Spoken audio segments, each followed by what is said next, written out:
أولم يتفكروا في أنفسهم ما خلق الله السماوات والأرض وما بينهما إلا بالحق وأجل مسمى وإن كثيرا من الناس بلقاء ربهم لكافرون۔ اللہ رب العالمین نے اس سے قبل کی آیت میں اس بات کا ذکر کیا کہ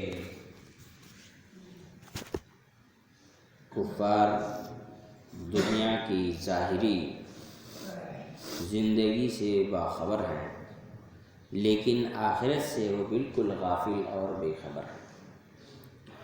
پھر اللہ تعالیٰ نے فرمایا اولم یتفکروا فی انفسہم، کیا یہ لوگ اپنے دل پہ غور نہیں کرتے، اپنے اندر جھانک کر نہیں دیکھتے، اپنے آپ میں تھوڑا سا دماغ استعمال نہیں کرتے؟ ما خلق اللہ السماوات والارض وما بینہما، کہ اللہ تعالیٰ نے آسمانوں کو، زمینوں کو اور ان کے درمیان جو کچھ ہے سب کو کتنی بہتر انداز سے پیدا کیا ہے۔ الا بالحق، اللہ رب العالمین نے سب کو بہتر قرینے سے مقررہ وقت تک کے لیے ہی پیدا کیا ہے، لیکن وَإِنَّ كَثِيرًا مِّنَ النَّاسِ بِلِقَاءِ رَبِّهِمْ لَكَافِرُونَ، لیکن اکثر لوگ ایسے ہیں جو اپنے رب سے ملاقات کرنے سے متعلق انکار کرتے ہیں۔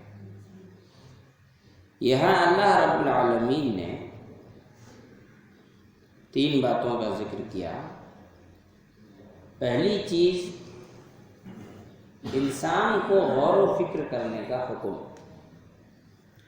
اس میں یہ سمجھنے کی ضرورت ہے اللہ تعالیٰ نے انسان کو مخلوقات میں غور کرنے کا حکم دیا ہے۔ کس میں غور کرنے کا؟ مخلوقات میں غور و فکر کرنے کا حکم دیا، نہ کہ اللہ تعالیٰ نے اپنی ذات کے سلسلے میں کہا کہ میرے ذات پر غور و فکر کرو۔ فکروا فی خلق اللہ لا تفکروا فی ذات اللہ، اللہ کے ذات کے بارے میں غور و فکر مت کرو، اللہ نے اپنے بارے میں جتنا بتایا ہے اتنے پر ایمان رکھو، بس اس سے زیادہ غور و فکر کرنے کی ضرورت نہیں ہے۔ اگر انسان غور و فکر کرے گا تو گمراہ ہو جائے گا۔ جیسے اللہ کے اسماء ہیں، اللہ تعالیٰ کے صفات ہیں نا، اللہ تعالیٰ کے نام ہیں، اس پر آدمی کیا کرنے لگ جائے؟ ہاتھ، آنکھ، اللہ تعالیٰ کے پیر، اللہ تعالیٰ کا چہرہ، ان سب چیزوں پہ غور و فکر کرنے کی ضرورت نہیں ہے۔ اگر اس پہ انسان غور و فکر کرے گا تو گمراہ ہو جائے گا۔ جتنا بتایا گیا قرآن حدیث میں اتنے پر ایمان لا کے آدمی خاموش رہ جائے۔ لیکن اللہ رب العالمین نے جن چیزوں کو پیدا کیا ہے، زمین، آسمان، سورج، چاند، ستارے، اونٹ، پہاڑ، اللہ نے کہا ان چیزوں پر تم غور کرو، اس لیے کہ تمہارے سامنے ہے، تم انہیں دیکھ رہے ہو، تم اس کا مشاہدہ کر رہے ہو، وہ تمہارے روزانہ کے تجربے میں وہ ساری چیزیں آ رہی ہیں، لہذا تم اس پر غور و فکر کرو۔ اس پر غور و فکر کرنے سے تمہیں اللہ کی قدرت کا احساس ہوگا، تم اللہ سے قریب ہوگے اور تم اللہ رب العالمین کے بارے میں شکوک و شبہات میں، الگ الگ قسم کے ڈاؤٹس میں تم مبتلا نہیں ہوگے، تم کو اس سے گمراہی نہیں ہوگی۔ تو اللہ رب العالمین نے کہا کیا یہ لوگ اپنے اندر غور و فکر نہیں کرتے؟ اولم یتفکروا فی انفسہم، کبھی دل میں غور کرو، سوچو بیٹھ کر کے اکیلے میں کہ ما خلق اللہ السماوات والارض وما بینہما الا بالحق واجل مسمى، اللہ تعالیٰ نے زمین، آسمان، اس کے درمیان جتنی بھی چیزیں ہیں ان کو حق کے ساتھ ایک متعینہ وقت کے لیے پیدا کیا، حق کے ساتھ پیدا کیا اور ایک متعینہ وقت کے لیے۔ دوسری اور تیسری بات کیا ہے؟ کہ اللہ تعالیٰ نے زمین آسمان اور اس کے درمیان کی تمام چیزوں کو پیدا کیا ہے۔ پیدا کرنے والی ذات اللہ رب العالمین کی ہے۔ جو زمین کو پیدا کرے، جو آسمان کو پیدا کرے، اس کے درمیان جتنی چیزوں کو پیدا کرے وہ اللہ کی ذات ہے۔ اس سے معلوم یہ ہوا زمین آسمان اس کے درمیان میں جتنی چیزیں ہیں وہ سب مخلوق ہیں۔ اللہ خالق ہے تو یہ ساری چیزیں کیا ہوئی؟ مخلوق ہو۔ جتنے کی بھی عبادت کی جاتی ہے، سورج کی، چاند کی، پیڑ کی، ندیوں کی، زمین کی، گائے کی، بھینس کی، بیل کی، اور جتنی چیزوں کی عبادت کی جاتی ہے یہ سب کیا ہے؟ مخلوق ہے۔ یہ زمین آسمان اور اس کے درمیان کی چیزوں میں سے ہے کہ نہیں ہے؟ مخلوق ہے۔ کتنی خوبصورتی سے اللہ نے بیان کیا کہ زمین آسمان اور اس کے بیچ میں جتنی چیزیں سب کو اللہ نے پیدا کیا۔ تو اللہ خالق ہوا اور یہ ساری چیزیں مخلوق ہوں۔ پھر آگے اللہ تعالیٰ نے فرمایا ہے الا بالحق واجل مسمى، حق کے ساتھ اور متعینہ وقت کے لیے، حق کے ساتھ اور متعینہ وقت کے لیے۔ ان میں ایک بھی چیز ایسی نہیں اللہ نے پیدا کی جس کو پیدا نہ کرنے سے، یا اللہ رب العالمین نے ایک بھی چیز ایسی پیدا نہیں کی جو بیکار ہے۔ اللہ تعالیٰ نے کسی بھی چیز کو بیکار نہیں پیدا کیا۔ سانپ، بچھو، چوہے انسان کے لیے نقصان دہ ہے، لیکن یہ بھی انسان کے لیے فائدہ مند ہے۔ یہ بھی انسان کے لیے فائدہ مند ہے۔